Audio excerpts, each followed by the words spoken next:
Hello dear students, welcome back to my channel Physics SPC. Current electricity का एक question. In the given circuit, internal resistance of the cell 18 volt cell is negligible. इसका internal resistance negligible है. If R1 400, R3 100 और R4 500 and reading of an ideal voltmeter across R4 is 5 volt. तो यहाँ पर R4 के across एक ideal voltmeter लगा हुआ है. आइडियल वोल्टमीटर का मतलब उसका रेजिस्टेंस इनफिनिटी है ना. और इसकी रीडिंग आ रही है, रीडिंग ऑफ आइडियल वोल्टमीटर मतलब इसके अक्रॉस पोटेंशियल डिफरेंस, इसके अक्रॉस पोटेंशियल डिफरेंस V4. ये हमें दे रखा है कितना, 5 वोल्ट. इसके अक्रॉस 5 वोल्ट है पोटेंशियल डिफरेंस R4 के अक्रॉस. ठीक है, तो देखो अगर इस R4 का अक्रॉस पोटेंशियल डिफरेंस में मालूम है तो R4 में कितनी करंट होगी ये भी मालूम होगा. मान लो ये करंट I1 है, तो R4 के across potential difference across R4 equal to, क्योंकि reading of ideal voltmeter across R4 है बेटा 5 वोल्ट, और ये अक्रॉस 5 R4 के अक्रॉस है, तो ये R4 का पोटेंशियल डिफरेंस रीड किया इसने. और R4 का पोटेंशियल डिफरेंस अगर निकालें तो V4 माना है, तो पोटेंशियल डिफरेंस V बराबर I इंटू R. तो इसमें करंट लेट करी मैंने I1 और रेजिस्टेंस है कितना इसका R4. तो V4 5 वोल्ट दे रखा है और I1 निकाल लिया और R4 500. Then I1 is equal to 1/100 ampere. सोचो इसमें 100 एम्पियर है तो इसमें भी 100 एम्पियर होगी, 1/100 एम्पियर होगी. ऐसे ये करंट ऐसी आ रही होगी I1, क्योंकि इसका तो रेजिस्टेंस इनफाइनाइट है वोल्टमीटर का, क्योंकि आइडियल वोल्टमीटर का है. आइडियल वोल्टमीटर का मतलब ऐसा वोल्टमीटर जिसका रेजिस्टेंस इनफाइनाइट हो, है ना. तो इन्फिनिटी है, तो उसमें तो कोई करंट ड्रॉ नहीं होगी, सारी करंट ऐसी जाएगी, है ना. तो ये सर्किट डायग्राम हो गया इस तरह से, है ना. अब वोल्टमीटर का कोई काम नहीं. अब जरा समझो, एक काम करते हैं. हाँ, इसके बाद आगे यहाँ तक समझ में आ गया. इसके बाद एक काम करिए कि ये R2 ऐसे के ऐसे, ये R1, ये 400 है और यहाँ से ये 18 वोल्ट है. इसका कोई इंटरलेशंस नहीं है. अब इन दोनों का सीरीज कॉम्बिनेशन कर लीजिए, इन दोनों रेजिस्टेंस को आप सीरीज, इन दोनों का सीरीज कॉम्बिनेशन कर लीजिए. तो कितना हो जाएगा भाई, इसका हो जाएगा आपका ऐसे सीरीज कॉम्बिनेशन कर लें तो 100, इसका 100 ओम है, इसका 500 ओम है, तो ये हो जाएगा 600 ओम सीरीज कॉम्बिनेशन करने पर. और इस वाली ब्रांच में करंट है आपकी I1 कितनी, 1/100 ओम. अब सोचो इसके अक्रॉस कितना पोटेंशियल डिफरेंस हो गया इन दोनों पॉइंटों के अक्रॉस. इस वाले पॉइंट को मैंने मान लिया A, इसको मान लिया B. तो A और B के अक्रॉस जो पोटेंशियल डिफरेंस है वो निकाल लेते हैं.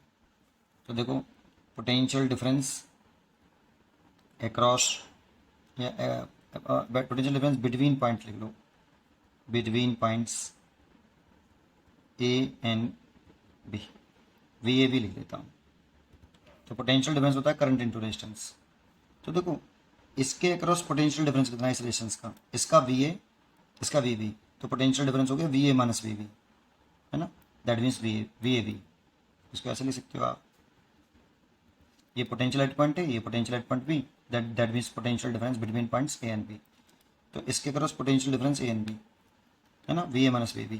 तो करंट इनटू रेजिस्टेंस कितना 600, V बराबर IR से किया ये भी, है ना. तो करंट है I1 और रेजिस्टेंस है 600. तो ये VAB माइनस VAB निकल आएगा हमारा.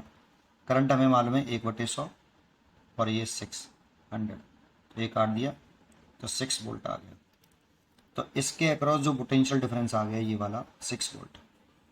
इतना ही पोटेंशियल डिफरेंस R2 के अक्रॉस होगा, क्योंकि R2 and 600 are connected in parallel. तो देखो इसके अक्रॉस पोटेंशियल डिफरेंस देखें तो VA माइनस VB, और इसके क्रॉस भी देखें तो VA माइनस VB. इसीलिए इसके क्रॉस 6 वोल्ट है तो इसके क्रॉस भी 6 वोल्ट है. अब सोचो यहाँ अगर मैं C डाल दूँ तो ये 18 वोल्ट किसका पोटेंशियल डिफरेंस है, ये पूरा यहाँ से यहाँ तक 18 वोल्ट, क्योंकि इस बैटरी का जो पॉजिटिव टर्मिनल है C से कनेक्टेड है और नेगेटिव टर्मिनल है डायरेक्टली B से कनेक्टेड है. तो ये जो 18 वोल्ट है वो potential difference across C and B, तो ये पूरा हो गया यहाँ से यहाँ तक. इसे V मान लो इसे मैंने वी ए बी बोला है और इसको मैं कह देता हूँ वी सी ए, ये वाला सी और ए के क्रॉस, और ये जो हो गया ये वी सी बी हो गया।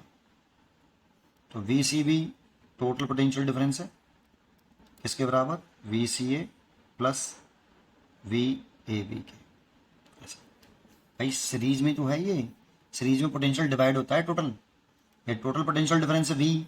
आप ऐसे करते थे, आप याद करो, ये रेजिस्टेंस ऐसे बैटरी बनाई, अगर ये टोटल पोटेंशियल डिफरेंस है तो इसके क्रॉस V1 और इसके क्रॉस V2, और ये टोटल पोटेंशियल डिफरेंस V बराबर V1 प्लस V2, वही किया मैंने यार, बस सिंबल बदल दिए हैं, है ना। इसे V कह लेता, इसे V1, इसे V2, तो चलो ठीक है ऐसे लिख लिया।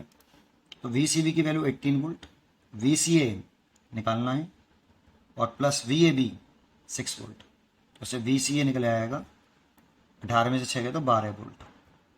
सोचो इसमें अगर 12 वोल्ट पोटेंशियल डिफरेंस है तो ये किसके अक्रॉस पोटेंशियल डिफरेंस हो गया, पोटेंशियल डिफरेंस अक्रॉस 400 ओम, क्योंकि सी और ए के क्रॉस पोटेंशियल डिफरेंस है, तो सी और ए के क्रॉस रेजिस्टेंस लगा है 400, तो ये पोटेंशियल डिफरेंस अक्रॉस 400 ओम आ गया। तो पोटेंशियल डिफरेंस VCA लिख रहे हैं, तो करंट मान लो इसमें करंट आपकी आई है ना, तो करंट आई और रेजिस्टेंस कितना R1, सी और ए के अक्रॉस पोटेंशियल डिफरेंस लिखा, सी और ए के अक्रॉस करंट लिख रहा हूँ और सी और ए के अक्रॉस ही रेजिस्टेंस लिख रहा हूँ। तो ये तो कितना निकल के आया 12 वोल्ट, आई निकालना है और R1 आपका आया 400, तो यहाँ से आई इक्वल टू आ गया, 4 से काटें 100 बार और 4 से काट दें 3, तो 3/100 एम्पियर। देखो यहाँ से ये 3/100 एम्पियर है, क्या चल रही है आई, इधर गई 1/100, तो इधर कितनी जाएगी, डिवाइड हुई ना I2, 3/100 ऐसे आ रही थी, इसमें से 1/100 ऊपर चले गई, तो इसमें जाएगी 2/100 एम्पियर। अब इसमें 200 एम्पियर जा रही है, 2/100 एम्पियर जा रही है, और इसके अक्रॉस पोटेंशियल डिफरेंस 6 वोल्ट है, तो सारी चीज़ें R2 का लिख लो, खत्म क्वेश्चन। तो R2 का पोटेंशियल डिफरेंस लिखें तो कैसे लिखें वो जरा देखते हैं।